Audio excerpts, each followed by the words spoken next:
né? Maria, por favor, não fala mais palavrão agora, tá? Já falou muito palavrão antes, então agora não fala mais, que agora eu estou gravando. E eu vou então disponibilizar para vocês a nossa aula de hoje, né?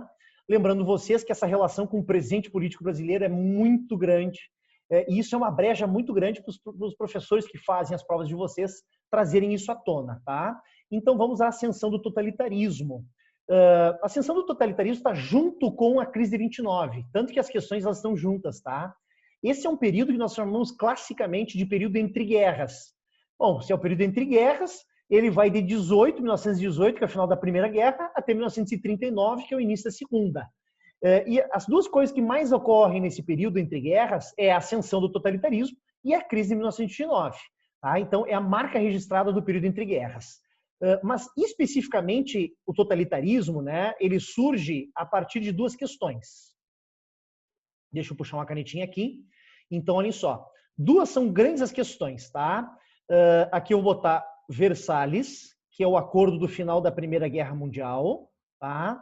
Esse acordo final da Primeira Guerra Mundial vai ajudar a alimentar o totalitarismo, tanto italiano quanto alemão, que são os mais clássicos, tá? Claro que a gente tem o salazarismo na Portugal, né? O Antônio Salazar em Portugal e o Francisco Franco na Espanha, que também são sistemas totalitários. Nós temos aí a União Soviética, que também é um sistema totalitário de esquerda, né, no mesmo contexto, mas hoje nós vamos trabalhar especificamente em Itália e Alemanha, tá?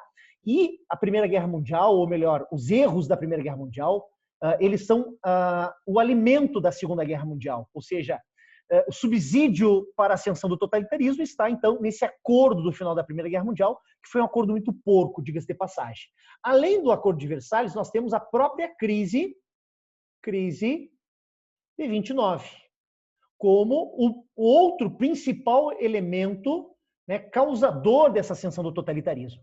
Então, para mim, esses dois elementos são os dois elementos que mais explicam, né, que mais fazem com que a gente compreenda essa ascensão do totalitarismo, perfeito? Os maiores causadores, no caso. Esse é um período, então, de radicalização política, tá?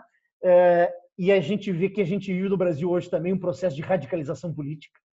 E eu digo isso não só por parte da direita, mas também por parte da esquerda. Só que a esquerda ela sempre foi historicamente radical, né? Agora nós estamos vendo um outro elemento que não existia no Brasil até 5 anos atrás, que é a radicalização da direita. Então, esses dias eu estava vendo um documentário no History Channel que é sobre aquele livro. Eu tenho aqui em casa duas versões, História do Brasil e História da América Latina, que é o guia politicamente incorreto da história do Brasil, que fala sobre a ditadura de 64. E tem um filósofo importante aí no Brasil, no contexto atual, que é o nosso querido o carequinha aquele, Não é o Olavo de Carvalho. Deus o livre. Não é o Leandro Carnal também.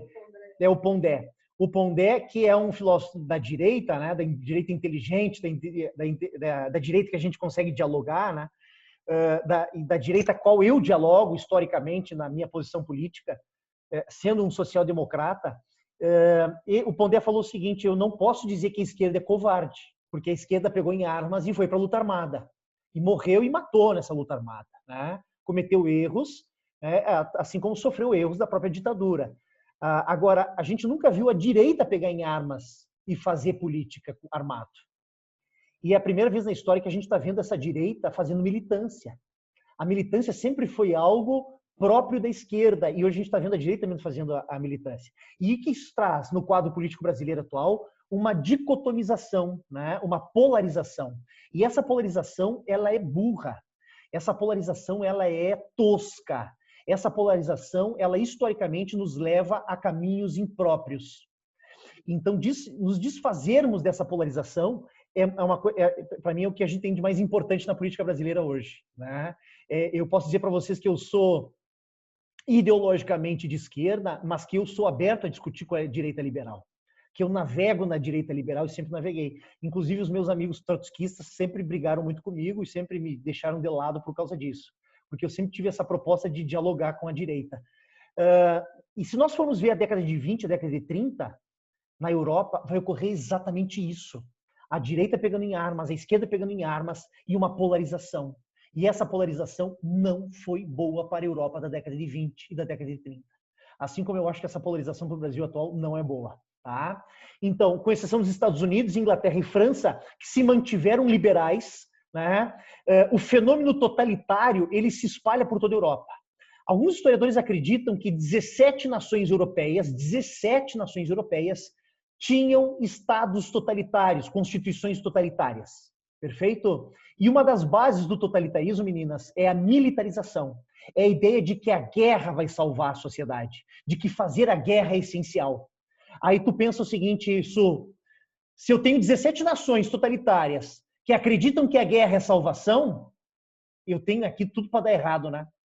Eu tenho um alimento da Segunda Guerra Mundial. Tá? Então, um fenômeno novo e original que é a terceira via. Tá? Eu vou explicar isso para vocês mais detalhadamente, uma explicação que eu gosto de fazer sempre que eu trabalho com totalitarismo. Tá? Deixa eu só puxar aqui uma folhinha em branco para eu poder fazer o meu desenho tosco aqui. É os desenhos toscos que eu sempre faço.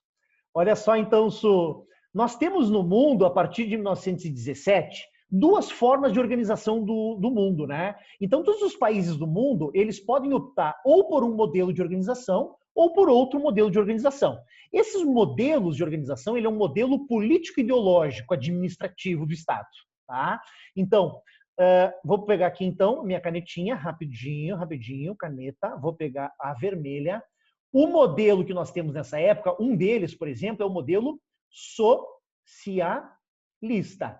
Perfeito? Esse modelo socialista, ele nasceu na Rússia em 1917, como nós vimos nas aulas passadas, né? Então, nasce em 1917 como possibilidade de organização político-administrativa, tá? Mas o mais antigo modelo político-administrativo de organização dos Estados não é o socialismo, né? É aquele modelo que surgiu lá no Iluminismo do século XVIII, com as ideias de John Locke, com as ideias do Rousseau. Né? Esse modelo é o modelo a qual eu tenho preferência, né, pessoal, que é o modelo do capitalismo liberal. Tá?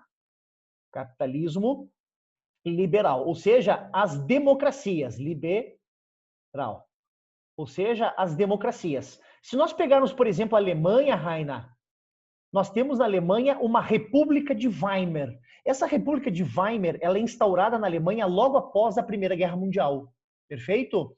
E a Alemanha, no seu modelo de organização político e administrativo, leva em consideração o capitalismo liberal, democrático da República de Weimar. Só que a Rússia vai trazer à tona uma segunda forma de organização, que é o socialismo. Perfeito?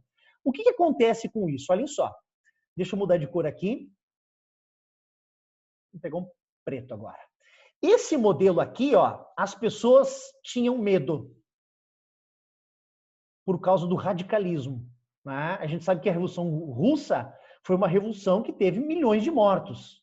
Né? A guerra civil entre Exército Branco e Exército Vermelho é uma guerra que teve milhões de mortos. Então, essa forma de implementar o socialismo radical, as pessoas têm medo, vão ter que morrer, vão ter que fazer guerra. A burguesia europeia tinha pavor dessa teoria socialista e desse modelo de organização, pelo óbvio, né? Porque esse modelo prega o fim da propriedade privada. Tá? Só que este modelo capitalista liberal, a partir de 29, ele também fica em descrédito. Por quê? Porque esse modelo nos levou a uma crise do capitalismo moderno. E esse modelo não está solucionando a crise. Pelo menos nos Estados Unidos demorou 6 anos para solucionar a crise.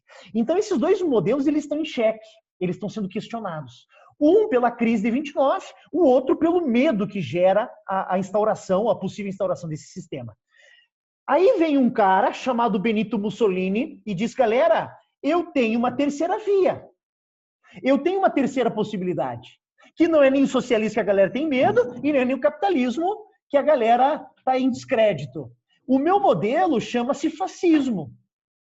E ele vai criar, né, um partido chamado Partido Fátio, que era um instrumento do Império Romano de punição das pessoas. Era uma série de... Depois eu vou mostrar o desenho para vocês. Eram umas varas juntos, grudadas com machado. Quando eu queria judiar, eu pegava a vara e dava no lombo do cara. Quando eu queria decapitar o cara, eu usava o machado e decapitava o cara.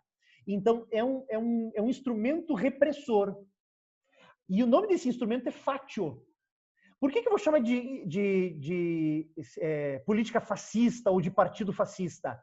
Porque eu levo em consideração esse instrumento de controle social, de botar medo, né, de judiar das pessoas.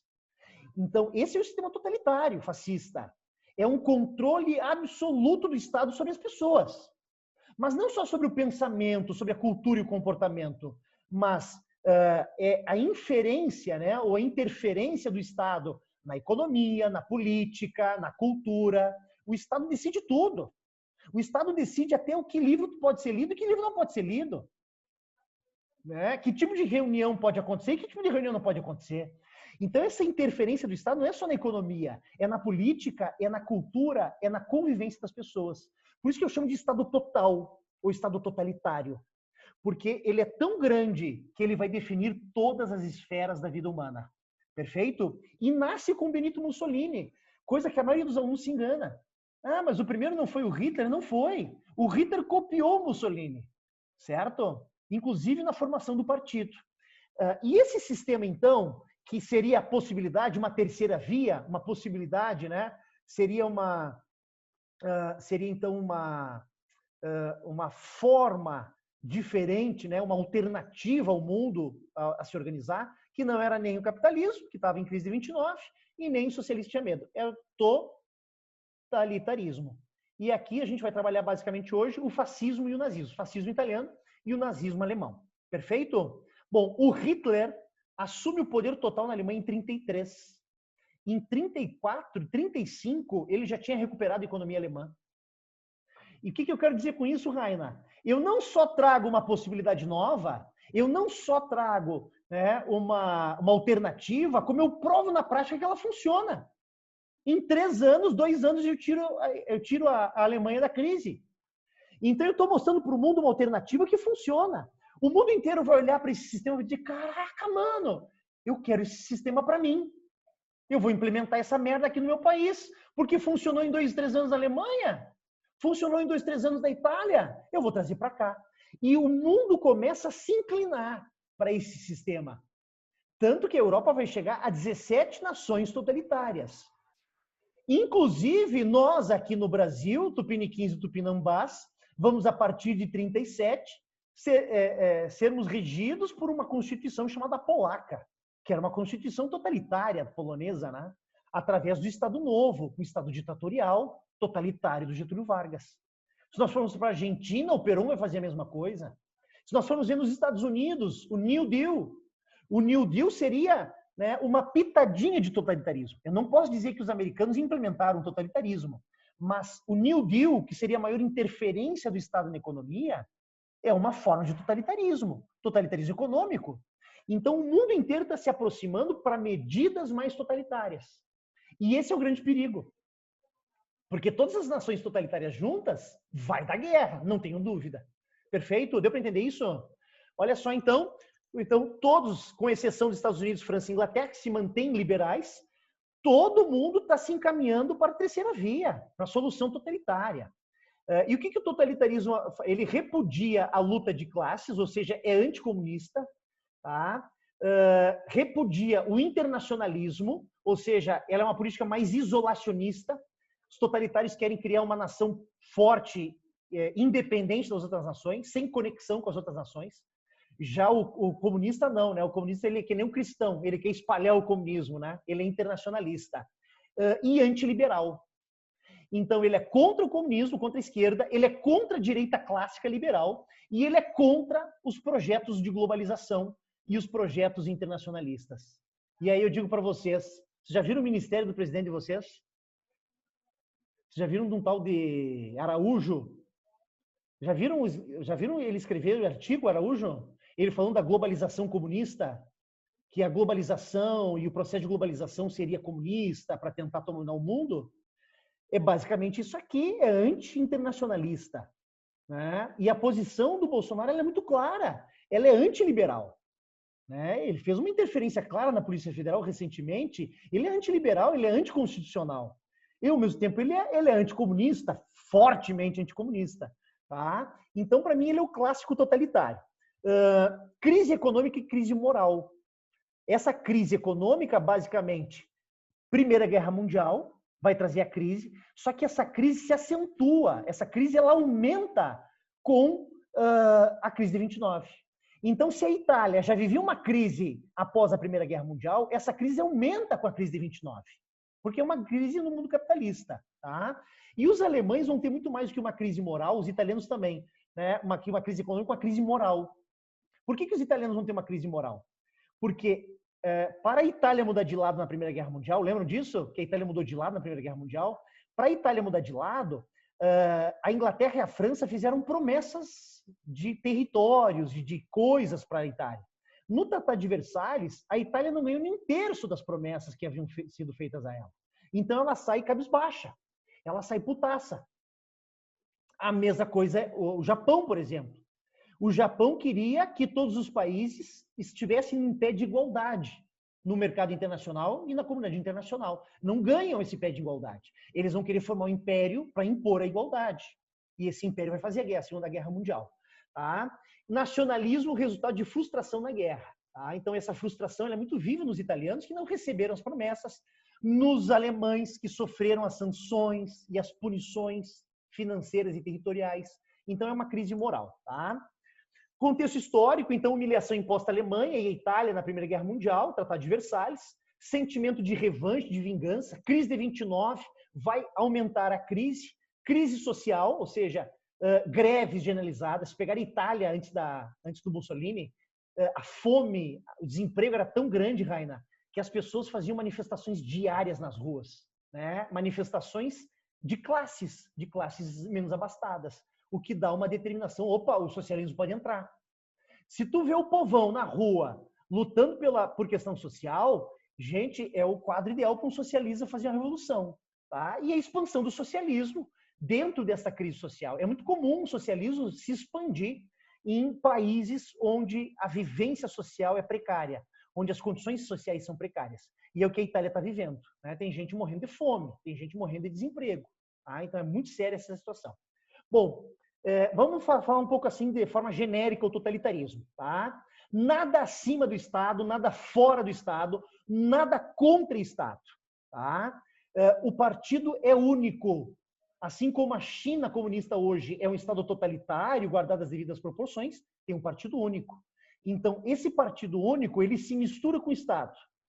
É que nem o absolutismo, né? O Estado e o rei absolutista, eles se misturam. Aí o rei Luís XIV vai dizer, o Estado sou eu sou a personificação do Estado. A mesma coisa acontece com os partidos. Os partidos, eles se misturam com o Estado. Entende? Então, Estado e partido são a mesma coisa. Tá? Então, se eu comando o partido, eu comando o Estado. Certo? Todo indivíduo que estiver contra o Estado, todo indivíduo que criticar o Estado ou a ação do Estado, vai ser torturado, vai ser exilado, vai ser morto, vai ser preso. Tá? Ninguém pode ir contra o Estado. É como se todo o esforço pessoal, Raina, tinha que ser voltado para a comunidade. Todo o meu esforço como indivíduo, eu, Rafael, todo o meu esforço tem que ser em prol do Estado e da comunidade. Eu não posso me esforçar para mim e para minha família. Eu tenho que me esforçar para a comunidade alemã de raça superior a qual eu faço parte. Tá? Não é o meu caso. Eu sou bem pelo duro. Nacionalismo, né? Então, é aquela supervalorização da nação, da história de um povo, da língua de um povo, das características físicas de um povo. Idealismo, eu vou projetar um estado ideal, um estado perfeito. Tá? Romantismo, nega-se a razão, a ciência como um elemento fundamentador do Estado. Então, eu não uso a racionalidade, a ciência, né, a pesquisa para projetar o Estado ideal. Eu uso o romantismo, ou seja, a projeção idealizada. Eu vejo isso muito no Bolsonaro. Né? O negacionismo científico, mas Deus acima de tudo, né? E Brasil acima de tudo e Deus acima de todos. Isso é romantismo, isso não existe. Esse patriotismo, ele é romântico, ele não é embasado em ciência. Tá? Então, defende que somente a fé, a crença no Estado, né? No autossacrifício, no heroísmo do indivíduo pelo Estado, podem construir o Estado ideal. Autoritarismo, né? Então o líder, e aí na Alemanha a gente vai chamar o líder de Führer, na Itália nós vamos chamar o líder de Duce, né? Há uma crença de que o líder tem o conhecimento. O líder sabe a verdade. Basta nós cegamente depositarmos toda a confiança no líder, todo o poder no líder e deixar que o líder faça o que ele quiser, porque ele tem o conhecimento, ele tem a verdade intrínseca nele, ele sabe como conduzir a sociedade para a perfeição. O líder aqui é visto como um mito. E aí, meninas, toda semelhança é mera coincidência, tá? Então, é a crer que o líder é uma espécie de enviado divino na Terra e que ele sabe conduzir o povo, que ele sabe conduzir a sociedade para a perfeição. Basta que todos depositem confiança cega nele. Ah, mas ele está fazendo coisa errada, não interessa, ele é o líder, ele sabe o que ele faz pelo bem de todos. Né? Não, mas acho que isso aqui ele errou, galera. Não podemos criticar o líder ele é mito. É basicamente isso, tá? E militarismo. E aí tu vai ver quantos militares tem no governo Bolsonaro hoje. É mais fácil contar os civis do que os militares, né? Que é basicamente só militar. Inclusive na saúde agora nós temos um ex-militar interino lá, né? Então a militarização, o exército salva, a guerra regenera, o exército conduz para a verdade final, né? O exército traz ordem. E o anticomunismo. E esse é o maior erro que eu não quero que vocês cometam jamais na vida de vocês. Certo? Eu me preocupo muito mais com os conteúdos de história, mas que tipo de profissionais da saúde vocês serão no futuro, meninas? Nesse futuro próximo? Né? Que tipo de responsabilidade e consciência social vocês vão ter? Se eu pegar vocês futuramente dizendo no Facebook que o nazismo era de esquerda e o nazismo era comunismo, eu vou até a casa de vocês e cago vocês de pau, gurias. Certo? Porque esse é um erro grotesco. Esse é um erro muito assustador, né? De negacionismo num ponto alto, né? Aí você vai ver quantos terraplanistas tem no Brasil. A galera, gente, mas de 7 mil pessoas no Brasil que acreditam que a Terra é plana. Não é meia dúzia de gente. Na verdade, essa gente sempre existiu. Agora a internet está reunindo eles, né? Então eles estão se encontrando. Gente, tem documentário de terraplanista explicando por que a Terra é plana. Gente, é o máximo do absurdo. Eu trabalho seguido com um professor de física, que inclusive trabalha com a minha esposa no Bileb. Ele olha e diz assim, Rafa, eu não aguento os terraplanistas e as teorias dos caras, velho. Para um cara que estuda física, um cara que estuda ciência, ver um terraplanista é muito difícil, velho. Entende? É aquela coisa medieval de condenar o pensamento. É uma coisa muito grotesca que a gente está vivendo hoje, tá? Causas do surgimento na Itália, tá? A Itália deixou, após a Primeira Guerra Mundial, 650 mil mortos, principalmente na cidade de Veneza, que era a maior centro econômico, tá? Que era tipo a menina dos olhos dos italianos, desde o período final da Idade Média, né? Veneza é uma cidade lindíssima, referência de Itália, ela foi destruída, isso baixa o moral italiano, né? A nossa capital, a nossa referência de Itália está destruída, né? Alguns historiadores vão dizer que a crise econômica que se instala na Itália é ainda maior do que a da Alemanha, o que é incoerente no sentido de que a Alemanha teve que pagar indenizações, a Itália não. A Itália não perdeu os territórios coloniais, a Alemanha perdeu, mas o caos econômico ainda é maior. Dívida de guerra, inflação, desvalorização da lira, moeda italiana, desemprego, o caos social, tá? Forte sentimento nacionalista do pós-guerra, principalmente sendo carregado por ex-militares, que vão tentar aflorar o totalitarismo e o sentimento nacionalista. Tá? Bom, qual é o reflexo social do desemprego, da desvalorização da moeda, da inflação? A consequência é caos social, greves e paralisações trabalhistas, trabalhador ocupando fábrica, querendo matar proprietário, pilhagens de pessoas famintas, né, que fazem arrastão na Itália. Não estou falando do Rio de Janeiro, viu, gente? Estou falando da Itália da década de 20. Né? Populações italianas miseráveis que fazem arrastão. Rebeliões camponesas, instabilidade generalizada, caos social, lutas sociais generalizadas. Tá? Quais são as forças políticas que atuam na Itália desse período? Nós temos 3 forças políticas, a burguesia italiana, tá? Os monarquistas, que apoiam o Vítor Emanuel III, né? Um dos últimos reis italianos, e os socialistas russos, os socialistas italianos. Inclusive o Benito Mussolini, se criou dentro do Partido Socialista Italiano e não dentro do Partido Fascista, qual ele criou. Então, ele vai trazer muitas coisas. O pai dele era do Partido Socialista, ele conviveu de criança dentro do Partido Socialista. Então, ele é um cara político, tá? Rafa, Oi. eu nunca entendo. A Itália, antes da Segunda Guerra, antes de ter o totalitarismo, era uma monarquia? A Itália entra na Segunda Guerra Mundial como monarquia. Ah, tá. Eu não sei te dizer exatamente em que data acaba a monarquia, mas o Vítor Emanuel III, que é o rei da Itália, ele vai colocar o Benito Mussolini como primeiro-ministro da Itália após a Grande Marcha sobre Roma. Então, a Itália entra na Segunda Guerra Mundial como uma monarquia constitucional, uma monarquia parlamentarista, tá? Mas eu vou pensar para ti exatamente quando é que acaba, quando que acaba essa monarquia italiana. Não, nem precisa. É só para eu ter na minha cabeça como que ela Mas entrava. eu tenho a impressão que foi logo depois da Segunda Guerra Mundial que acaba, tá? Mas eu vou conferir esse dado para ti de certeza, tá? Burgueses e monarquistas juntos tinham medo dos socialistas. E é aqui que o totalitarismo ganha força. A maioria dos burgueses não acreditava no totalitarismo, mas vota no totalitarismo e apoia o totalitarismo porque não gosta do Haddad, quer dizer, porque não gosta dos socialistas. Perfeito? Gente, vocês estão vendo como a coisa se repete? Eu fico assim, eu fico arrepiado como a coisa se repete. Então, a maioria desses monarquistas, desses burgueses, não eram totalitários, não acreditavam no fascismo, mas eles tinham muito medo da instauração ou da possível instauração de um socialismo na Itália.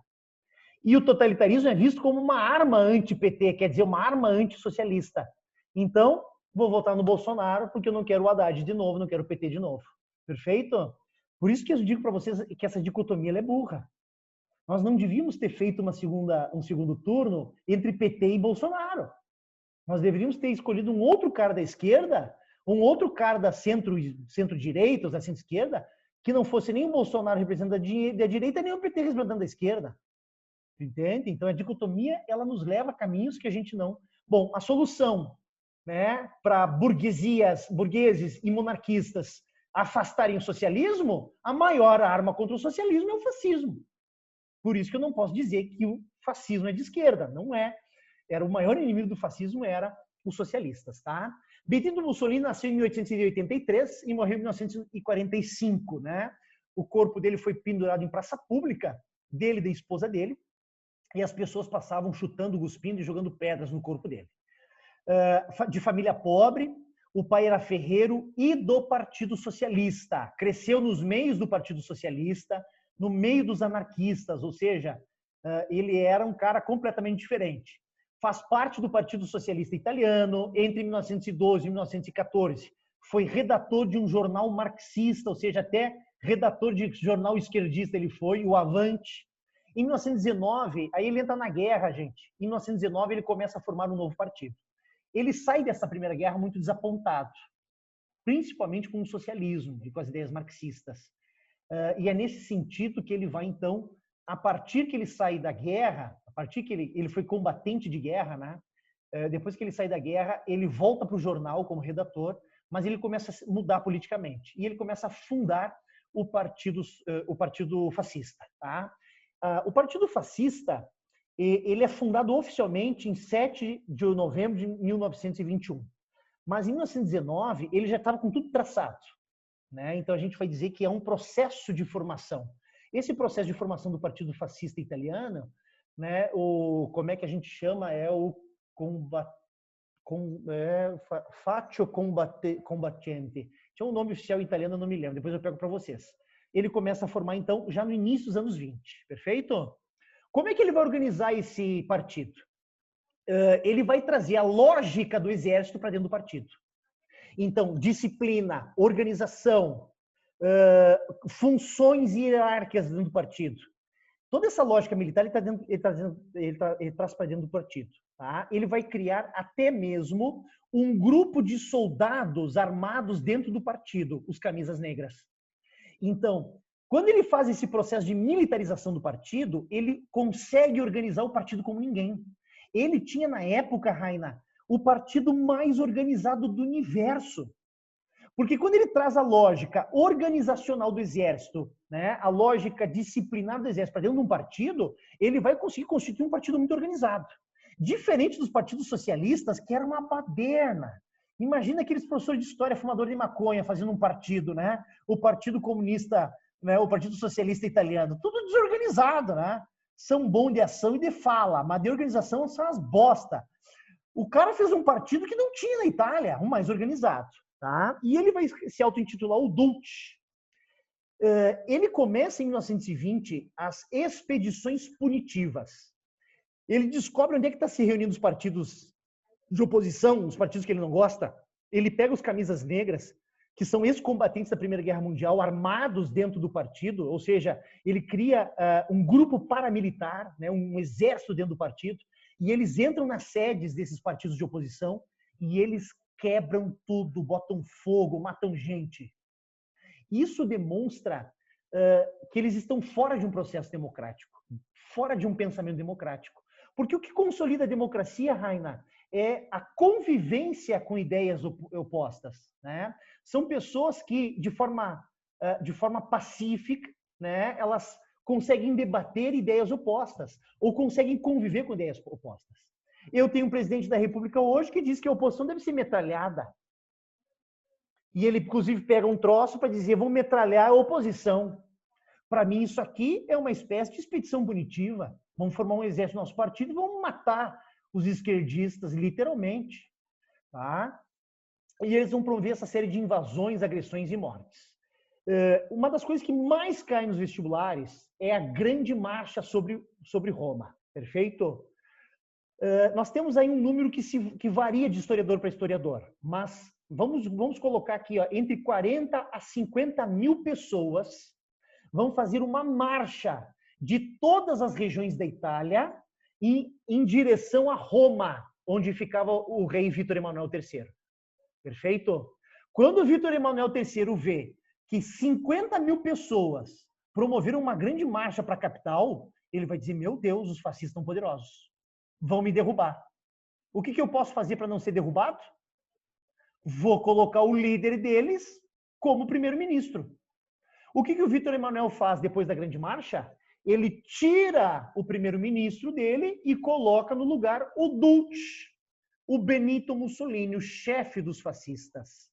Tá? Então ele ganha. E olha só que interessante. Quando Mussolini foi para fazer a marcha sobre Roma, lá naquele dia fatídico de 1922, ele não tinha pretensão de ganhar o cargo de primeiro-ministro, ele tinha pretensão de fazer uma pressão no rei. Mas ele ganhou de lambujo o ministério, né? A chancelaria, digamos assim. 2 anos depois, em 1924, ele consegue fraudar, ele era o primeiro-ministro, o chefe do executivo, ele tinha a máquina pública nas mãos, e ele frauda as eleições parlamentares da época. Com essa fraude praticada por Benito Mussolini, através do Estado, do Poder Executivo, ele consegue 65% do parlamento com parlamentares fascistas. Então, com a Grande Marcha sobre Roma, ele conquista o Poder Executivo. Com as eleições fraudulentas de 24, ele conquista o Legislativo. Agora ele precisa conquistar o Judiciário. O que ele vai fazer? Olha só o que ele vai fazer. Em 1925, ele se torna Dulce oficialmente, né? O mito dos italianos fascistas. E ele vai criar tribunais especiais. Esses tribunais especiais são tribunais comandados por juízes fascistas. Quando ele cria essas leis excepcionais e esses tribunais especiais, o que ele está dizendo? Gente, agora eu sou dono do Poder Judiciário. Eu já conquistei o Executivo, me tornei primeiro-ministro, já conquistei o Legislativo, 65% do Parlamento, e agora eu tenho a porra do Judiciário. Eu sou o manda-chuva nessa merda, ninguém manda mais que eu. Mas está faltando o que aqui, isso?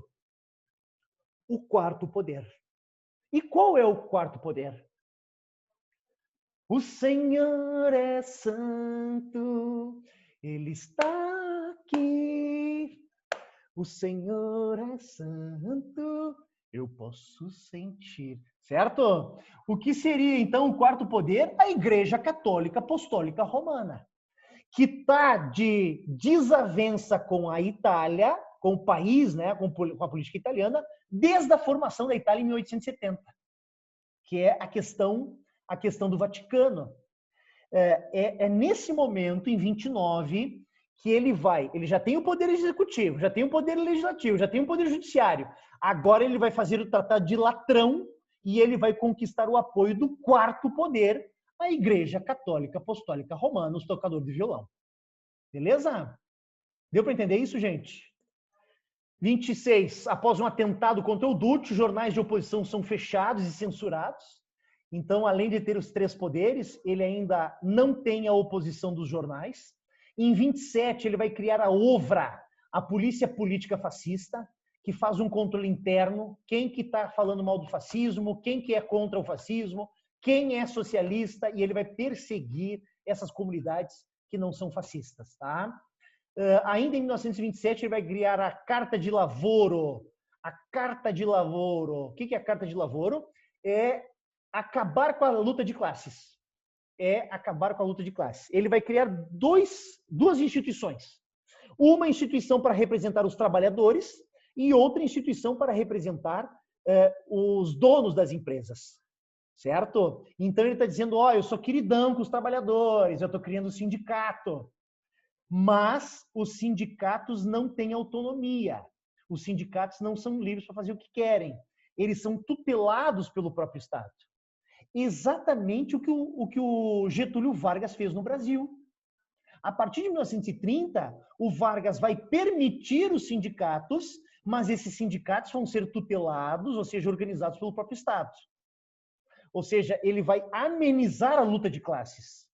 E ele vai dizer que os dois sindicatos, o da patronagem e dos trabalhadores, eles têm que se ajudar e não brigar entre si. Ou seja, ele tira o caráter socialista da luta de classes. Perfeito? Um do patrão e outro dos empregados, tá? Tutelados pelo Estado, no mesmo formato do Getúlio Vargas, a partir de 30, né? E ele vai promover, então, nessa Carta de Lavoro, ele vai promover, então, a cooperação entre classes. E alguém de vocês fala italiano? Não, meninas? A avó fala italiano? O dialeto, o vô fala? Mais ou menos. A família da minha esposa é de Guaporé, né?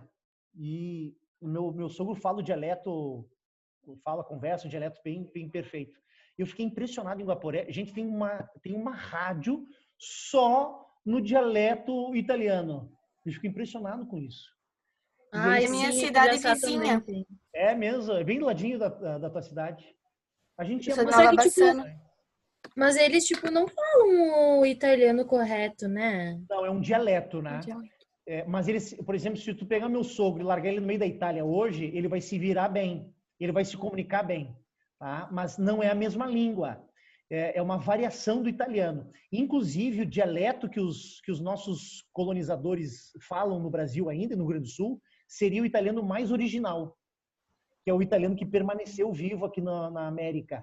E o italiano da Itália, ele sofreu modificações. E o nosso italiano mais colonial seria o italiano mais original das antigas. Tá? É bem interessante isso. Eu, meu sogro, quando começa a falar, agora não tenho mais contato com o vô da Aveiro, mas quando eu tinha contato, ele falava, só falava, ele fazia assim, eu não entendia porra nenhuma que ele falava. E eu só tinha, Ele tá me xingando, É bem mais fácil entender italiano quando se tem o dialeto. Porque o dialeto ele tem uma forma expressiva de falar, né? E é tudo muito gritado, né? Eu vejo os almoços de italiano, gente, como é que eles se entendem? É impressionante ver a minha mulher e as primas dela, que eu não sei o que elas herdaram. Elas falam muito rápido e tudo ao mesmo tempo. E elas passam horas e horas e horas conversando numa velocidade que eu não entendo e tudo ao mesmo tempo. Às vezes a gente fica assim, meu Deus, gente, que merda é essa? Que língua estão falando? Mas tudo bem, vamos lá. E o Tratado de Latrão, quando ele pega o quarto poder, né, o Papa Pio XI, ele vai praticamente fazer um acordo, né, resolve a questão romana, que é a questão, então, que ela tem origem lá na formação do Estado italiano, né, a briga entre o Estado italiano politicamente instituído com a Igreja Católica. O Papa recebe a soberania da cidade do Vaticano, ou seja, autonomia no Vaticano. O Vaticano tem autonomia para fazer o que quiser lá dentro, ter as suas próprias leis.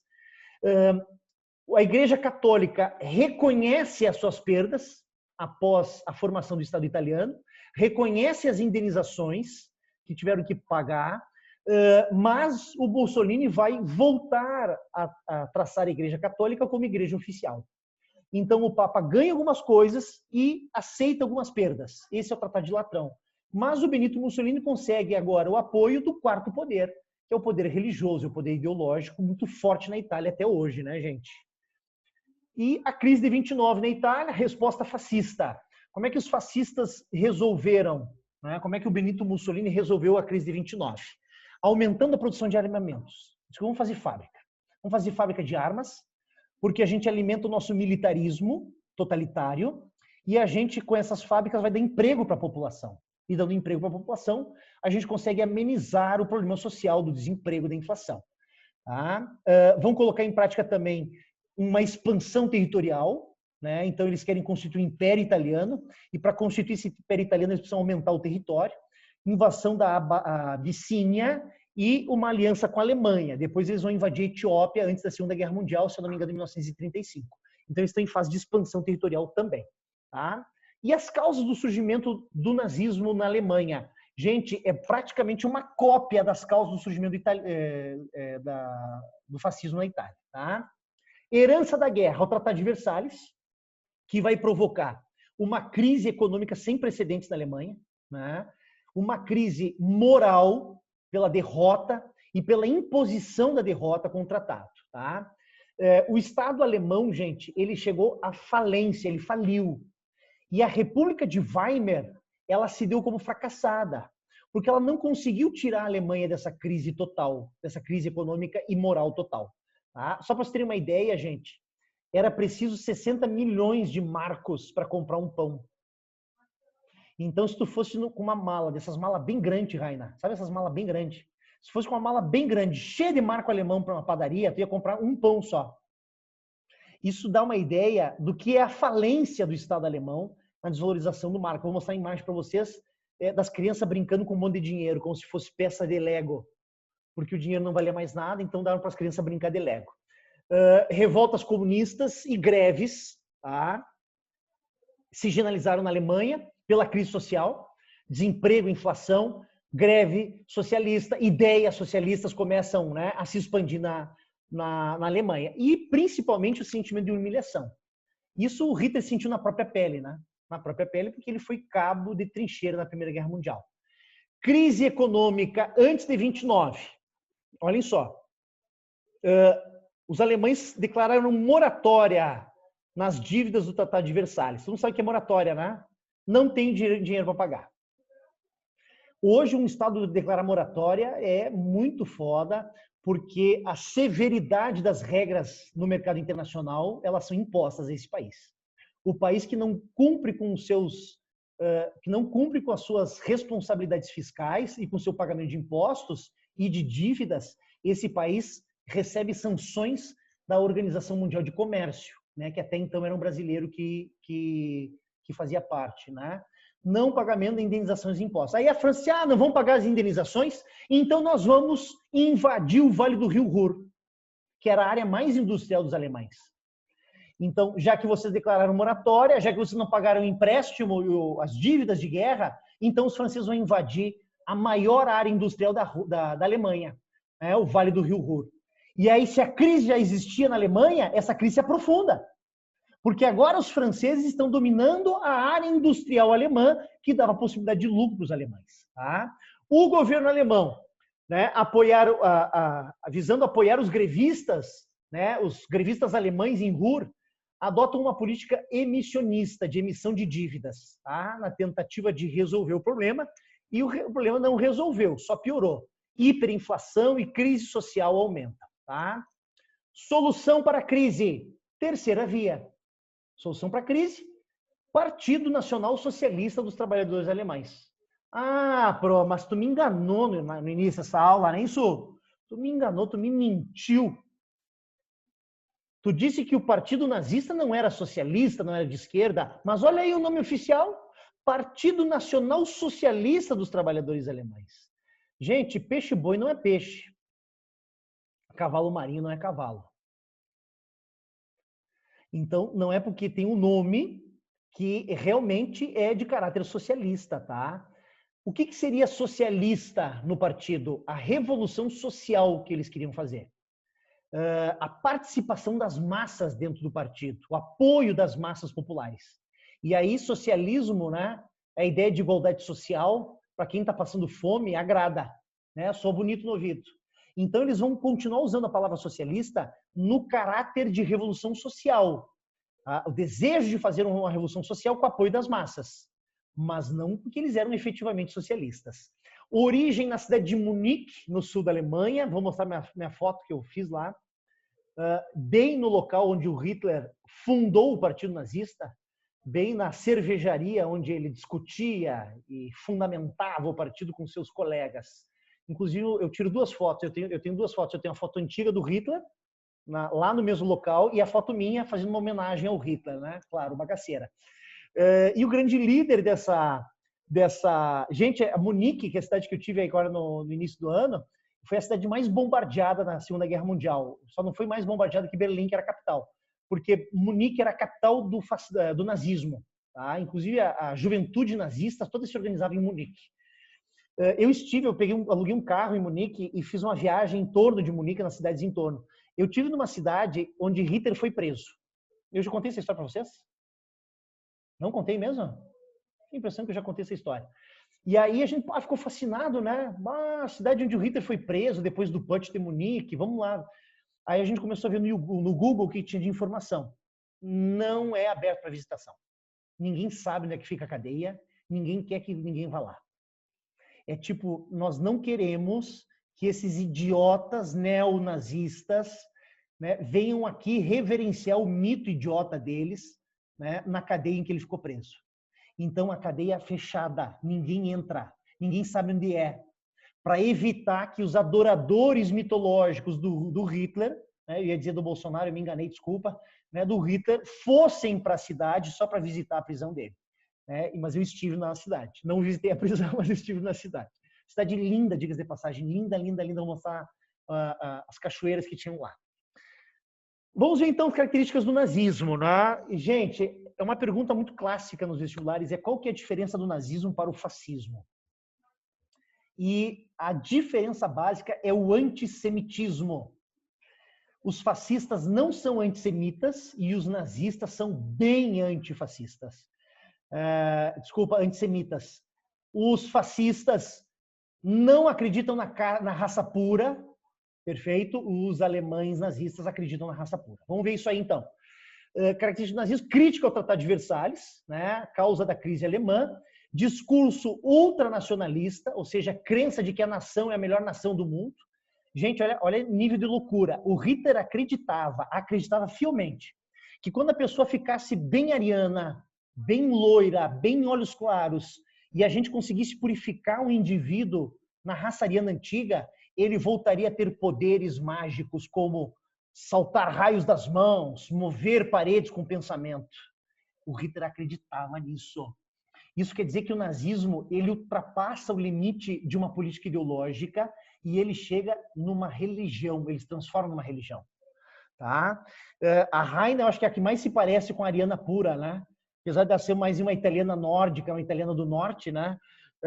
Ela seria mais, então, cuidado com a Raina, que ela pode saltar raios dos olhos dela e matar vocês, galera. Gente, é uma bobagem muito grande, mas o Hitler acreditar.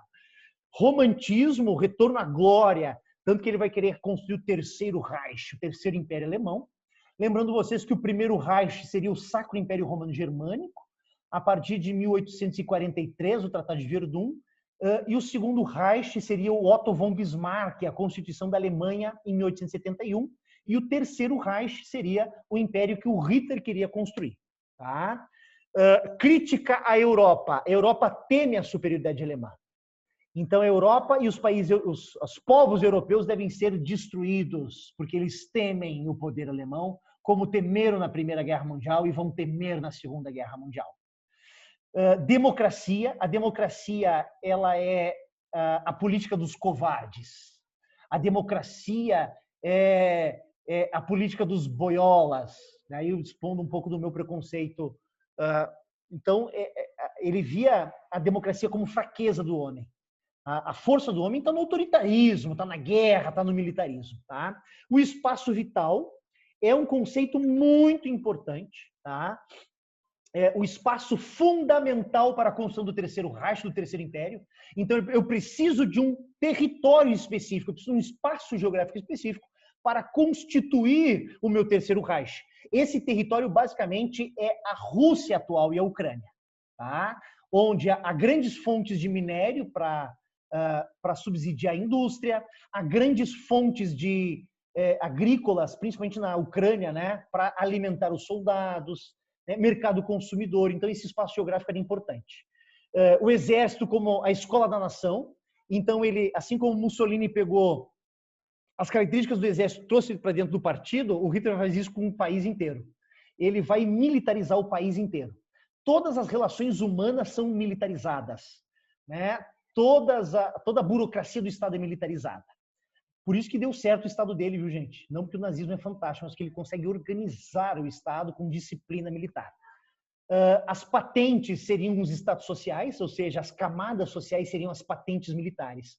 Então, ele faz uma analogia muito perfeita da organização do Estado com a organização do Exército. Propaganda, uso de propaganda com simbologias, né? Para acelerar o sentimento nacionalista, para aflorar o apoio popular. Para mim, um dos mais importantes, inclusive mais importante do que a própria suástica, é a bandeira de sangue alemã. Ele tentou dar um golpe em 23. Essa tentativa de golpe sobre a República de Weimar, né? Eles vão tentar derrubar a República de Weimar e tentar colocar os nazistas no poder em 1923. Esse episódio é conhecido como Putsch de Munique. Muitos nazistas foram assassinados pelo exército alemão nessa época por tentarem fazer o Putsch de Munique. Depois ele usa esse episódio para dizer que heróis nazistas derramaram sangue em nome da Alemanha, em nome da construção do Terceiro Reich.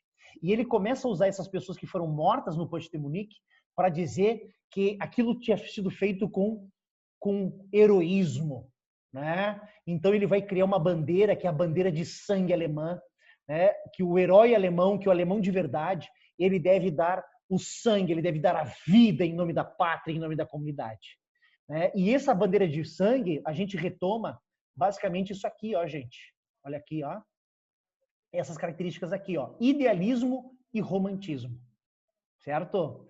Então, é a idealização de um homem, o homem alemão, o homem ariano, a idealização da mulher, a mulher ariana, tá?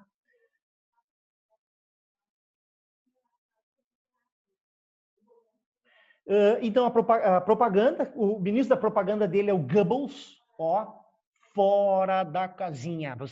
Só para vocês compreenderem o nível de doideira do Goebbels, que era o ministro da propaganda dele, o cara que fazia filmes para o Hitler, simbologias e rádio, controlava toda a mídia nazista. Ele teve 5 filhos com uma mulher lá.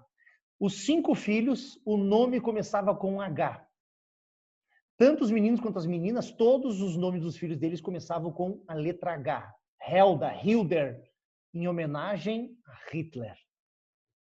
Quando ele tirou a vida dele, ele disse, antes de tirar minha vida, eu vou tirar a vida dos meus filhos. Ele aplicou uma injeção de cianeto em cada um dos filhos, matou os filhos, depois ele aplica na esposa e depois ele dá um tiro na cabeça. Então, é o nível de loucura que o nazismo chegou, né? Ele deixa de ser uma ideologia e ele passa a ser uma crença. Ele passa a ser uma religião, tá? E esse é o meu medo do Brasil atual, viu, gente? É essa crença que cega as pessoas, que faz as pessoas não verem a realidade. Que é muito comum entre os esquerdistas essa crença também, viu, gente? Esse romantismo da esquerda também é muito forte. Eu não posso ser hipócrita aqui e dizer que não há um processo religioso também na ideologia da esquerda, inclusive muito mais forte que o da direita. E o modelo de expansão socialista. A estrutura do nazismo, a SS, a seção de assalto, a SA, a seção de assalto, a SS, o escudo de proteção, a seção de segurança e a Gestapo. São todas organizações militares e policiais que fazem controle interno e controle externo, de calar as pessoas, de exilar as pessoas, de exterminar os judeus sistematicamente, né? O que a gente chama de solução final, Holocausto. Perfeito? O Putsch de Munique, falei acho que muito do Putsch de Munique para vocês. 1823 é uma tentativa de golpe do Partido Nazista, liderado por Hitler. Não funcionou. O Hitler acaba sendo preso e ele fica preso de 23 a 29. Tá? Muitos historiadores acreditam que a loucura dele se acentua durante os anos de prisão. É nessa prisão, né, de 23 a 29, em que ele cria a grande obra do nazismo, onde ele expõe a teoria nazista, o Mein Kampf, né, o Minha Luta. Há uns 2 anos atrás, teve uma onda de gente comprando o Mein Kampf nas livrarias do Brasil. Diz que uma grande livraria brasileira que distribui livros no Brasil inteiro viu que aqueles livros estavam encalhados e começou a dar descontão para comprar o Mein Kampf, tipo, a se livrar daquilo. E começou a dar um monte de piazada, adolescente, comprando o Mein Kampf. E ficou todo mundo meio assustado. Digo, meu Deus, o que pode acontecer nisso aí? O que aconteceu? Elegeram o Bolsonaro. Não teve solução, né? Botaram o mito deles lá. Tá? O antissemitismo, né, direcionado aos judeus. Então, eles vão ter um bode expiatório. A responsabilidade da perda da Primeira Guerra Mundial é dos judeus. A crise econômica, a responsabilidade é dos judeus. Né? Tudo é responsabilidade dos judeus. Isso torna-se mais fácil, né, para explicar para a sociedade como sair da crise e os motivos da crise. Quando tu tem um bode expiatório. Não justifica os teus erros, arranja o culpado. É muito mais fácil, né? A pessoa fazer um autorreflexo, né? A pessoa vê o que ela fez de errado, e quer dizer, não, eu não fiz nada de errado, a culpa é da minha mulher, aquela mala. Né? Então, é o clássico, não justifica os seus erros, arranja um culpado. Donos de bancos e de grandes comércios, né? E os judeus têm essa prática cultural de fazer negócio, eles são negociantes, eles são de uma região de grandes negócios. Então, o que há é que os judeus alemães, eles estão dominando bancos, eles são donos de grandes empresas de comércio. E aí, o que o povo está vendo? Que o povo alemão, cristão, está passando fome, está desempregado, mas que os judeus estão com dinheiro. E aí, eu estou vendo isso na sociedade e tem um líder que eu acho que ele é mágico e que está dizendo que a culpa é dos judeus, tudo se encaixa. Então começa o extermínio. Tá? Eu, em Munique, estive no melhor museu que eu fui na minha vida, gente. O Museu do Nazismo em Munique. Era um prédio luxuosíssimo, grande pra caramba, de 4 andares. Tu começava no primeiro andar lá em cima, e aí ele começa contando a história do nascimento do nazismo, aí tu vem indo para os andares baixos, como é que é o desenvolvimento do nazismo, como é que ele, depois os nazismos durante a guerra e depois os nazismos depois da guerra. Gente com muita imagem, muita foto, muita história. Uma das histórias que mais me chocou, eu vou contar para vocês, eu vou me dar essa liberdade, foi de um advogado alemão, nazista judeu, em Munique. Ele era um advogado muito respeitado pela comunidade alemã até então. E quando ele começou a ver que os judeus começaram a ser atingidos, começaram a ganhar sanções de não poder trabalhar, de não poder sair na rua, né, ele começou a defender esses judeus. Sabe o que o exército nazista fez? Pegou ele, despiu ele, pintou ele, deu uma camaçada de pau nele, pendurou uma placa, uma orelha de burro nele e fez ele dar uma caminhada em todo o centro de Munique, o dia inteiro caminhando, para mostrar para o povo quem eram os judeus. Agora, imagina se tivessem feito isso com o pai de vocês, velho. A primeira coisa, quando eu vi aquilo, eu gelei, digo, meu Deus, e se fosse com um familiar meu, se fosse comigo? Um cara que não devia nada, um cara que nunca fez mal nenhum, que sempre foi ético, ele simplesmente passar por isso. Então, é uma coisa muito cruel, uma coisa muito louca, gente, é uma coisa muito louca, tá? Por isso que eu tenho medo dessa coisa de metralhar a oposição, viu? Eu tenho muito medo disso. Até que ponto isso possa chegar.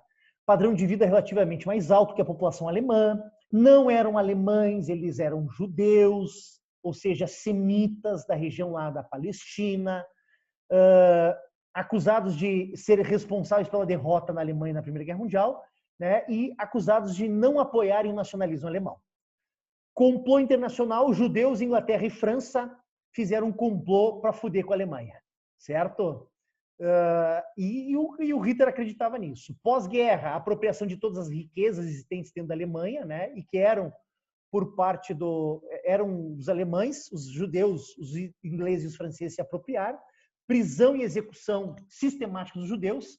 seus bens passariam ao controle do Estado. Investimento desses bens na criação de empregos, para cada judeu morto, um emprego novo. Esse é o slogan, né, dos nazistas em algumas cidades alemãs. Cada judeu morto é um emprego para um alemão. Muito pesado, tá? Sabe quanto eles tiravam até o cabelo dos judeus mortos para fazer peruca, para vender para peruca. Em Auschwitz, sabe quanto eles acharam de cabelo? 7 toneladas de cabelo.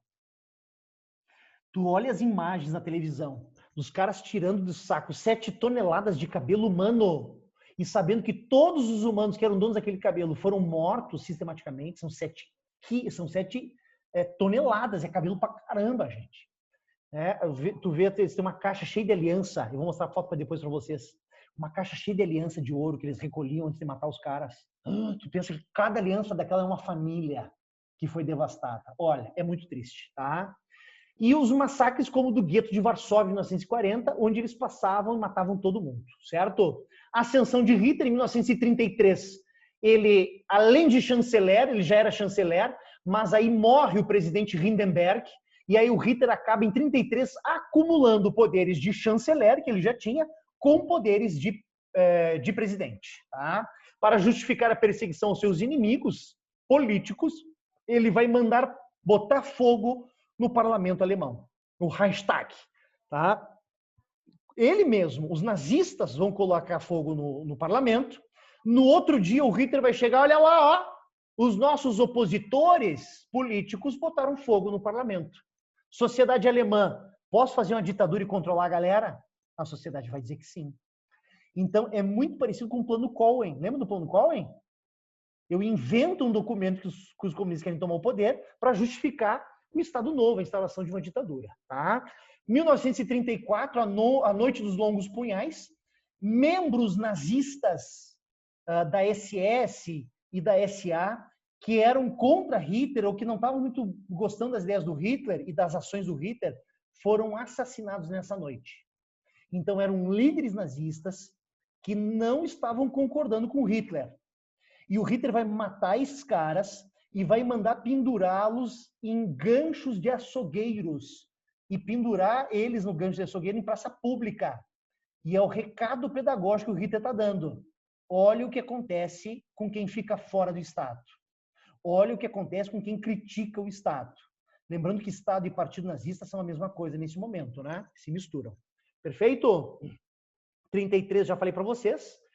Morte do Hindenburg, né? E o Hitler acaba somando o poder de chanceler e poder de presidente. É o fim da República de Weimar, da República Democrática, e o nazismo sendo instalado. Tá? Solução final, criação de campos de concentração para exterminar os judeus sistematicamente. Poderiam utilizá-los como mão de obra escrava, se quisessem, os empresários, né? Desde que alguma parcela fosse exterminada, né? Principalmente aquela parcela que não conseguia trabalhar. Os nazistas entravam em apais, gente, e matavam sistematicamente todas as crianças com síndrome de Down. Gente, é uma crueldade. Lembrando vocês que eles não só matavam judeus, né? Eles matavam ciganos, negros, homossexuais, pessoas com deficiência, qualquer indivíduo que poderia sujar, digamos assim, a raça ariana, né? Ou trazer o fim da raça ariana. Pode perguntar. Por que mesmo que o Hitler tinha raiva dos judeus? Boa pergunta. Existem várias teorias. Uma das teorias é que a mãe dele era uma prostituta judia e que ele tinha muito ódio da mãe. Existem teorias, inclusive, que tentam analisar ele psiquiatricamente e acreditam que ele era assexuado, que ele não sentia prazer sexual com nenhum indivíduo, com nenhum outro indivíduo, que ele se satisfazia com a maldade, com o poder. Eu não duvido. Não duvido. Existe Mas daí até ele teoria... não era sádico? Provavelmente. Provavelmente ele era um sádico que gostava de ver gente morrer e gente ser assassinada em massa. Existem, inclusive, teorias, Maria, que ele tinha pacto com o capeta. Tentaram matar ele mais de 36 vezes. Elaboraram 36 planos para matar o cara. E nenhuma delas, super bem planejadas, diga-se de passagem, conseguiram matar ele. Uma das mais famosas virou filme de Hollywood, né? Que é a Operação Valkyria. Tem uma versão alemã e tem uma versão americana. A Operação Valkyria é uma das tentativas de assassinato do Hitler, que não deu certo, vindo do próprio alto escalão do exército nazista. Tá? E essa é a solução final, é a eliminação, o extermínio de minorias étnicas. Claro que o maior grupo étnico, né, minoritário da Alemanha eram os judeus, mas ciganos, né, eslavos, populações eslavas que habitavam a Alemanha também foram mortas e perseguidas. Tá? Porque, tipo assim, ele não era um ariano puro, ou ele era? Nem ele, nem os brothers do nazismo dele. Se tu pegar o Goebbels, já viu o Goebbels? O Goebbels é um cara desse tamanho. O cabelo bem escuro, o olho bem escuro. Né? Então, se tu pegar toda a elite nazista, não tinha ninguém que era ariano puro. Inclusive, tem a história do Mengele. Você conhece a história do Mengele? De Joseph Mengele, o anjo do mal? Nunca ouvi falar dessa história. Gente, é uma das histórias mais fascinantes da humanidade. Tem uma cidade aqui no Rio Grande do Sul que tem o maior índice de nascimento de gêmeos do mundo. Nunca ouviram falar? O índice de nascimento de gêmeos é de 600%. Tanto que cientistas do mundo inteiro vêm para a cidade do Rio Grande do Sul para estudar o que tem na genética da cidade que nasce tanto gêmeo. Diz que até as vacas parem filhotes gêmeos lá, o que é muito raro no meio rural, né? Uma vaca ter filhos, ter duas vaquinhas, né? Vocês entenderam, né? Sim. E aí começaram a pesquisar os cientistas e começaram a mostrar foto do Joseph Mengele, um médico nazista, né? O anjo do mal. E as senhoras, as velhinhas, disseram: eu conheço esse médico aqui. Ele andou aqui na nossa cidade aplicando injeção na galera. E aí ficou aquela coisa, meu Deus, o que ciência desenvolveu o Joseph Mengele, que ele injetou coisas na sociedade daquela comunidade passofundense, não, gaúcha, e que até hoje tem o maior índice assustador de gêmeos no mundo. Né? Não há uma comprovação científica se é um elo da ciência desenvolvida por ele ou não, mas todo mundo sabe hoje que ele vai tentar, porque o Hitler chegou para o Mengele e disse: Mengele, tu tem a função, o objetivo de reproduzir a raça ariana. Tu vai ter que mudar a genética das pessoas, vai ter que estudar cientificamente como a gente pode reproduzir a raça ariana. E ele começa a fazer isso a partir de gêmeos idênticos. Porque os gêmeos idênticos, eles têm a mesma genética, né? Então, ele, a partir dos gêmeos, ele começa a perceber como é que ele pode reconstruir a raça ou reproduzir a raça ariana a partir de gêmeos. Então, quando chegavam no campo de concentração de gêmeos idênticos, os soldados já pediam: tem gêmeo? Tem irmão? Não tem irmão? É gêmeo? É gêmeo? É idêntico? Não é idêntico. Não é idêntico, vai para o campo de concentração. É idêntico? Então vem comigo. E eles recolhiam todos os gêmeos idênticos entre os judeus e as pessoas perseguidas e levavam para o Mengele. Tem uma senhora que conta que gente, é impressionante o documentário. Ela diz o seguinte: ele aplicava injeções numa pessoa, numa irmã, e na outra irmã ela não aplicava nada. Para poder analisar a diferença. Ela conta: eu vi a minha irmã, eles injetaram até coloração nos olhos para tentar fazer olho azul na minha irmã. Injetavam injeções nos olhos da minha irmã, injetavam doença na minha irmã, para ver como é que vai ser o comportamento genético de um, o comportamento genético do outro. Se a minha irmã não resistiu, a minha irmã morreu, mas eu vi ela passar por tudo isso. Então, é de uma crueldade muito grande. Porque em vez de usar ratos de laboratório, ele usa seres humanos, né?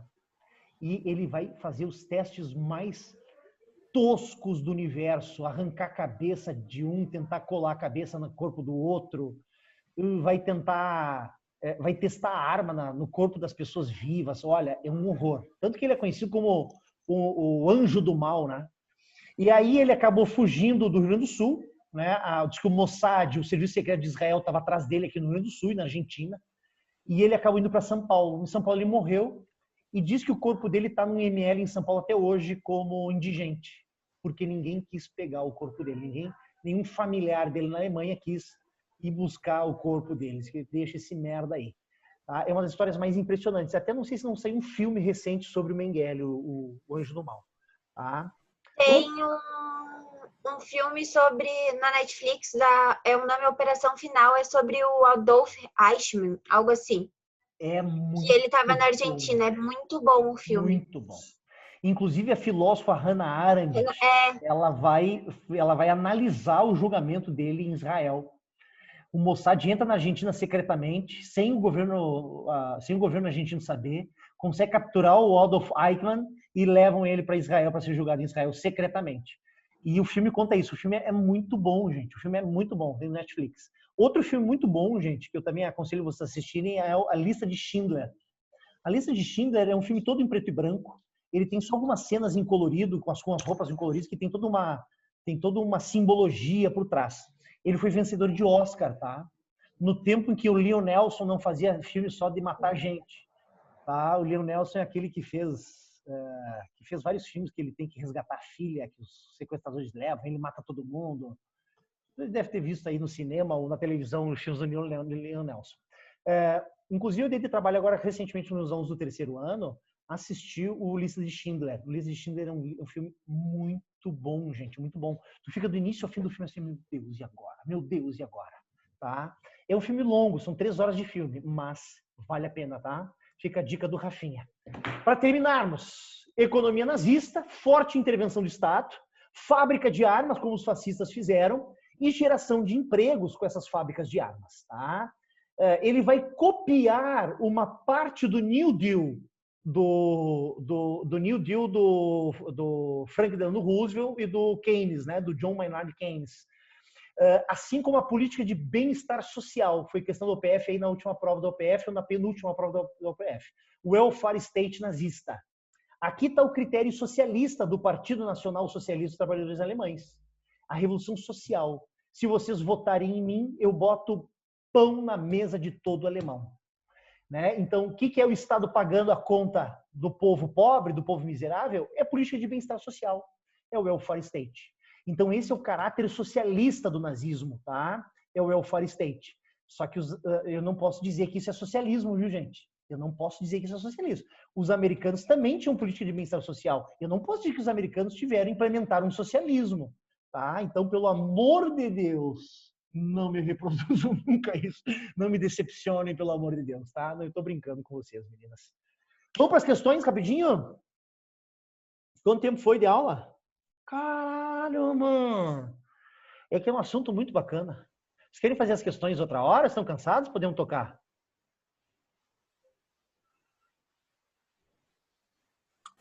Querem fazer um descanso e voltar daqui 1 hora? Voltar daqui a 5 minutos? O que vocês preferem? Ah, não. Vamos meter agora, então. Ui, vamos meter tudo, então. Gente, eu adoro. Meu namorado é lindo.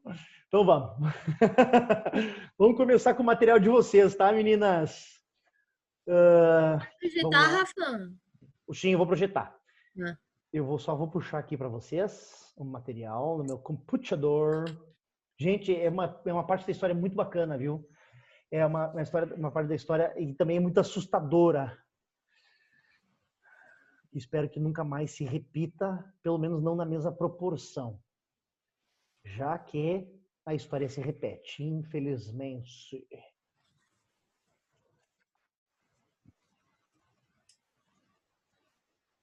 Med School. Apostila Med Schools. Diretão. Fechou. Agora é só alegria, meninas. Vamos lá, então.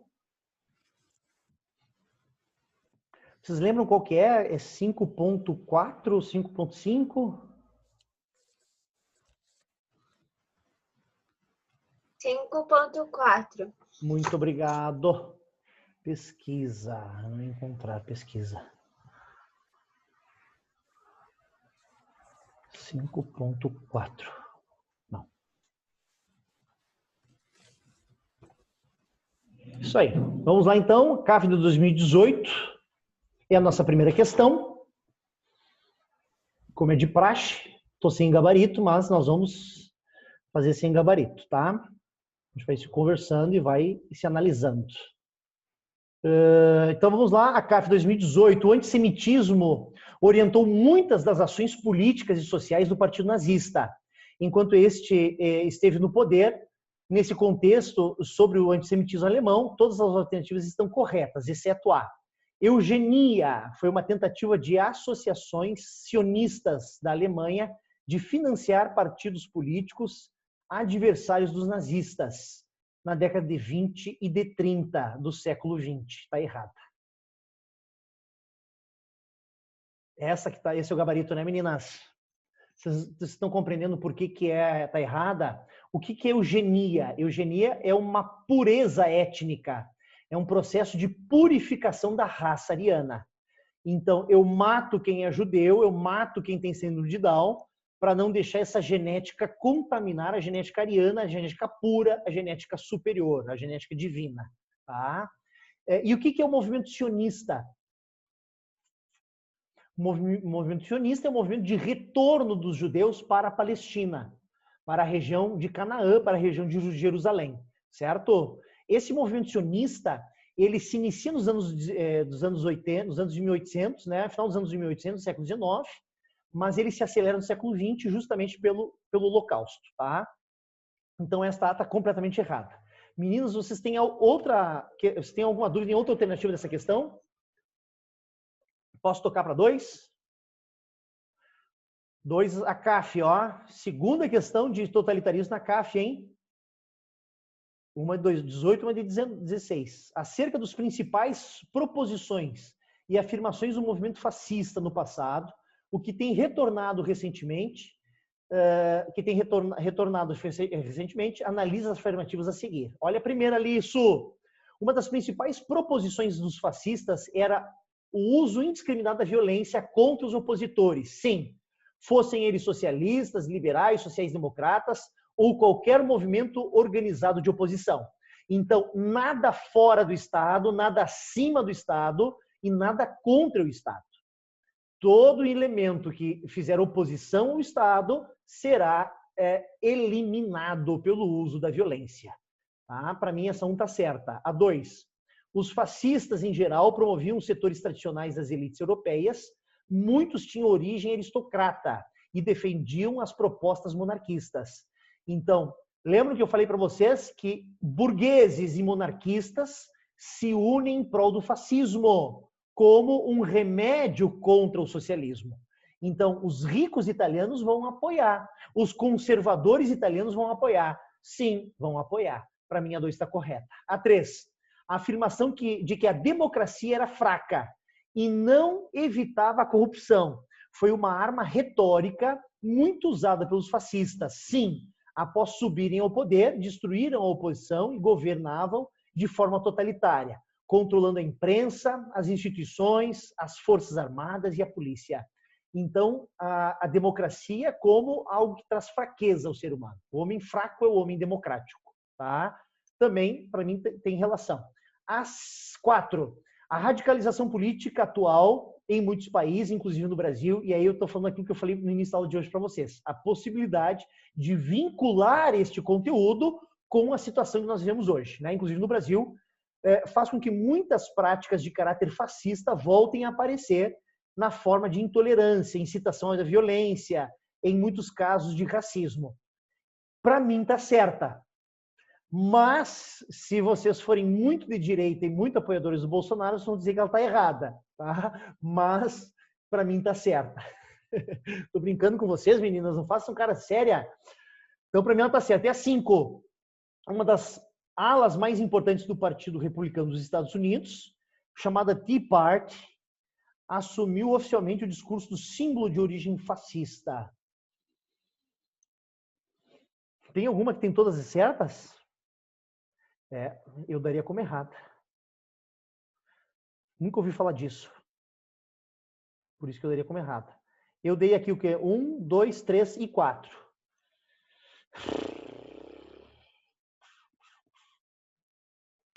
A 2 está errada. A 2 está errada? Os fascistas, em geral, promoviam o setor tradicional da elite europeia. Muitos tinham origem aristocrata e defendiam propostas monarquistas. Para mim, ela está certa. Para mim, ela está certa. É muito mais forte o apoio da burguesia, tá, meninas? Muito mais forte o apoio da burguesia. Mas havia setores monarquistas que também apoiavam o fascismo, tá? Então, eu vou ver se tem na internet depois uma solução para essa questão, mas para mim ela não está inteiramente errada. Tá? Então, a 1, a 3, a 4 e a 5. A 5 eu nunca ouvi falar, viu, gente? Nunca ouvi falar. Por isso que eu dei errado, tá? Pelo sistema que está ali. 5 está errada. E está errada, né? Perfeito. Perfeito. Vou colocar aqui do lado 2. Pro Rafa tá certo. Ai, ai. O Pro Rafa acha que tá certo. Pro Rafa tá certo. Beleza. Temos o PUC de 2016, o período entre guerras, que vai de 18 a 39, assistiu à emergência de uma crise em vários países europeus, resultando em partidos políticos e movimentos sociais hostis, ou seja, agressivos, né? Eu chamei isso no meu material de radicalização da política, né? Ao chamado Estado Liberal e ao socialismo de origem marxista. Na Itália, o Partido Nacional Fascista chega ao poder em 1922. Processo semelhante ocorreu na Alemanha com a ascensão do Partido Nacional Socialista dos Trabalhadores Alemães, ou, resumindo, o Partido Nazista, em 1933, quando Adolf Hitler se torna presidente e chanceler, acumulando as duas funções. Sobre a atuação desses dois partidos, afirma-se 2 pontos. Ambos os partidos barraram a intervenção estatal na economia em nome do laissez-faire, laissez-passer? Não. Os dois são políticas econômicas intervencionistas, têm políticas econômicas intervencionistas e se afastam do liberalismo econômico, do laissez-faire, laissez-passer. Deixa fazer, deixa acontecer. Então está errado. A B. Apesar de serem hostis ao comunismo, buscavam uma aliança para combater o capitalismo internacional. Gente, não há uma aliança ideológica entre fascismo e o nazismo e o comunismo para combater o capitalismo.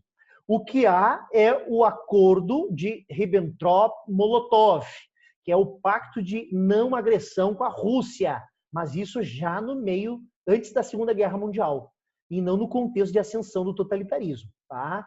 Inclusive, conquistar o espaço vital, o espaço fundamental para a construção do Terceiro Reich, seria uma das prerrogativas do Hitler, né, invadir a Rússia, assim como ele fez na Operação Barbarossa de 1941. Tá? Então, a B está errada. A C. Ambos socializaram os meios de produção e extinguiram a sociedade de classes em nome de uma sociedade igualitária. Não, eles não vão socializar a produção e o meio de produção, tanto que eles têm a parceria da burguesia para isso. Então, a propriedade privada continua na mão, né, da iniciativa privada, da burguesia. O que ele vai promover é um bem-estar social, o welfare state. Mas essa C quer dizer que ele está acabando com a propriedade privada e instaurando o socialismo. Não está fazendo isso. Vocês estão vendo que a segunda questão que tenta enganar vocês que o socialismo é de esquerda, desculpa, que o fascismo e o nazismo é de esquerda, essa C, se a pessoa acredita que o nazismo é de esquerda, a pessoa vai marcar esse C aqui. D. Os dois partidos restringiam direitos e liberdades civis, subordinando a sociedade ao Estado e suprimindo os demais partidos políticos. Para mim é a D. Os dois partidos restringiram direitos e liberdades civis, ou seja, eles estão tirando direitos da população, direitos civis, como voto, como direito à participação política, e subordinando esses indivíduos à sociedade, ao Estado, né, esses indivíduos da sociedade ao Estado, e suprimindo, né, acabando com os partidos políticos. Para mim, a D está certa. E aí, deixa eu ver aí. Seu líder, Mussolini e Hitler, seus líderes Mussolini e Hitler, divergiam quanto ao apelo às massas, valendo-se do discurso como forte com um conteúdo nacionalista. Não, os dois tinham apelo às massas. A grande marcha sobre Roma vai trazer essa ideia de apelo às massas, tá? Ou seja, chamar as massas a participar do processo, né? Ou fingir que as massas estão participando do processo. Qual que é o gabarito, meninas? D? De dedo? Beleza, isso mesmo? Tranquilo? Questão 4. Questão 4, Vamos lá, então. 2015. Analisa as afirmativas sobre os totalitarismos nazistas e fascistas no período entre guerras, preenchendo com F e falso nas questões. Primeiro texto, então. Os movimentos totalitários combatiam o liberalismo e o marxismo, sim, contra os quais opunham o discurso nacionalista, Então, eles usam o discurso nacionalista para fazer oposição ao liberalismo e ao marxismo. Para mim, é verdadeira. E aí nós já temos ali 3 possibilidades de primeira verdadeira. Segunda, tanto o nazismo quanto o fascismo receberam amplo apoio dos estratos mais pobres da população. Para mim também é verdadeira. Apoio do povão, que via a solução final, né? O mito do líder. pode estar errada, deixa a verdadeira por enquanto. Ao contrário do nazismo, o fascismo, uma vez no poder, não criou mecanismo estatal especializado em propaganda. Também o uso de propaganda, gente. Controle da propaganda, controle. O Mussolini invadiu o jornal, mandou prender jornalista, mandou fechar jornal. Então, há um controle estatal sobre a mídia também. Para mim, essa é verdadeira. Ixi, não tem nenhuma que é 3 verdadeira. Ah, não, está errada. Ao contrário do nazismo, o fascismo, uma vez no poder, não criou. Sim, criou. Então, ela é falsa. Então, é verdadeira, falsa, por enquanto, o meu gabarito. Tá? E está se encaminhando para B. Próxima. Gente, então, entenderam por que esse terceiro texto está falso? Tranquilo? E quarto texto. A questão racial foi mais enfatizada pelo discurso nazista do que pelo fascista. Sim. A questão da eugenia, da purificação da raça, é muito forte no nazismo, mas não posso dizer se é inexistente no fascismo, mas ele é quase inexistente no fascismo. Para mim é verdadeira, tá? Porque ele tira a importância para o fascismo disso. E a última, o nazismo e o fascismo foram fenômenos políticos restritos à Alemanha e à Itália, não exercendo influência em outros países do Ocidente. Falso! O que é o Estado Novo? O que é o salazarismo? O que é o franquismo? Então, 17 nações totalitárias em toda a Europa. Não posso dizer que é um processo exclusivo da Alemanha, mas sim de toda a Europa. Então, se concretizou como B, né? Não é meu gabarito? Verdadeiro, verdadeiro, falso, verdadeiro, falso. Esse é o gabarito?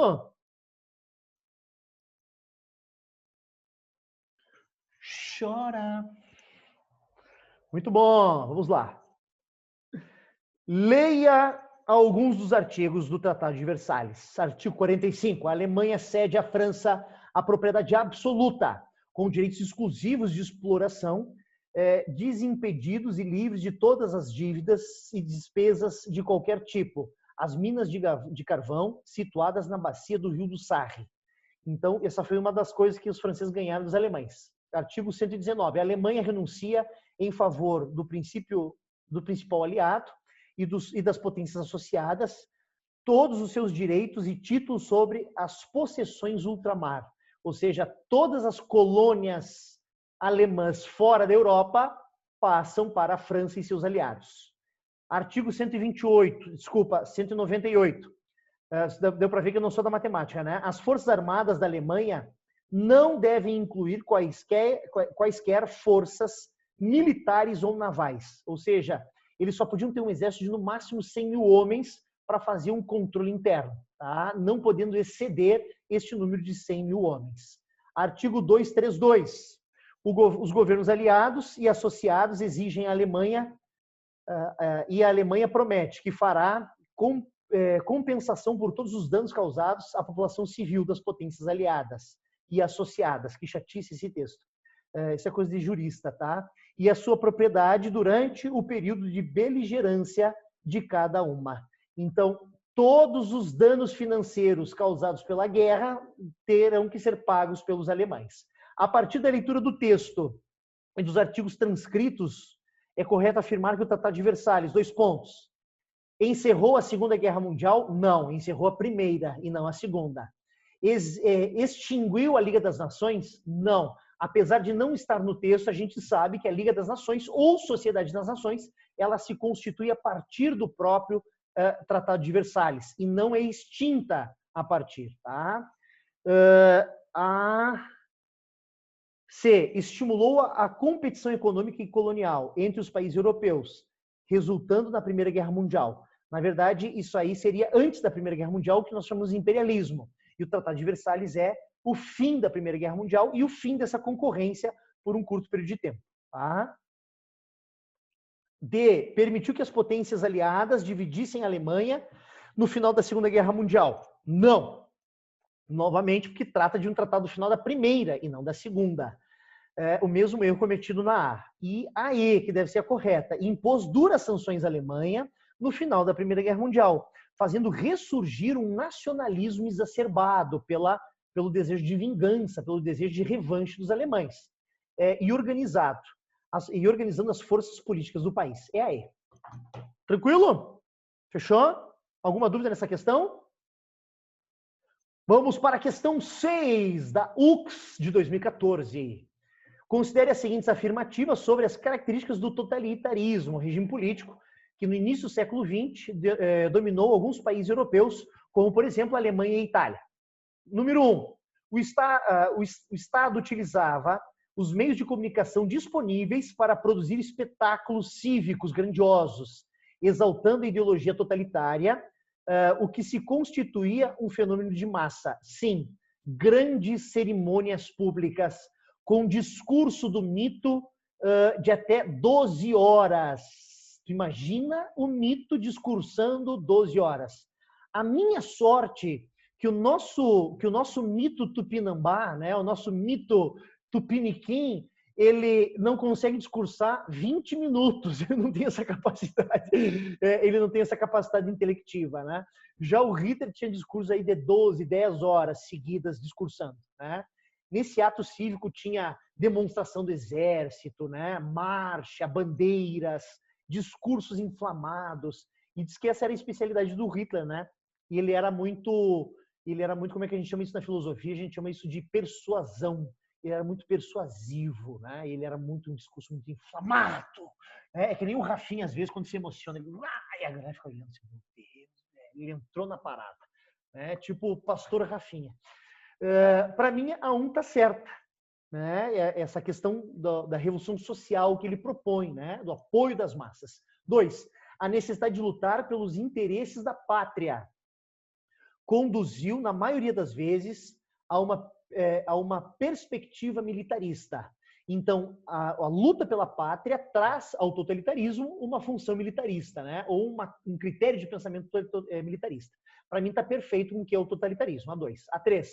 A ideologia dos regimes totalitários atualmente está presente nos grupos neonazistas que aparecem pelo Brasil e pelo mundo, apresentando algumas características comuns, tais como atitudes racistas e homofóbicas, principalmente racistas e homofóbicas. Então, no São Paulo, por exemplo, se o cara é negro estudando na Universidade de São Paulo, né, na USP, ele vai ser perseguido pelos neonazistas. Se é um nordestino que veio trabalhar em São Paulo, também vai ser perseguido. Né?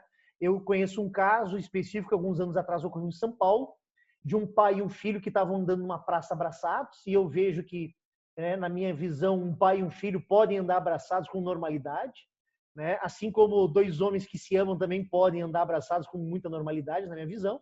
Mas esse pai e esse filho foram confundidos com um casal gay. E os neonazistas deceparam a orelha do filho do cara fora. Né? Então, exatamente isso que o texto está dizendo. Para mim, todas estão corretas, 1, 2 e 3. Esse é o gabarito? Raina está com a cara de cansada, Raina. Tá com a cara de acabada, filha. Dá um sorriso. Isso.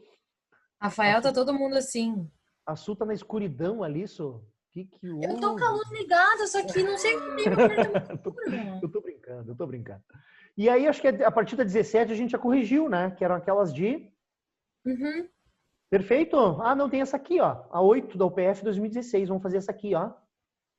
Atualmente, vemos o ressurgimento de organizações e manifestações fascistas e neonazistas em várias partes do mundo, inclusive no Brasil.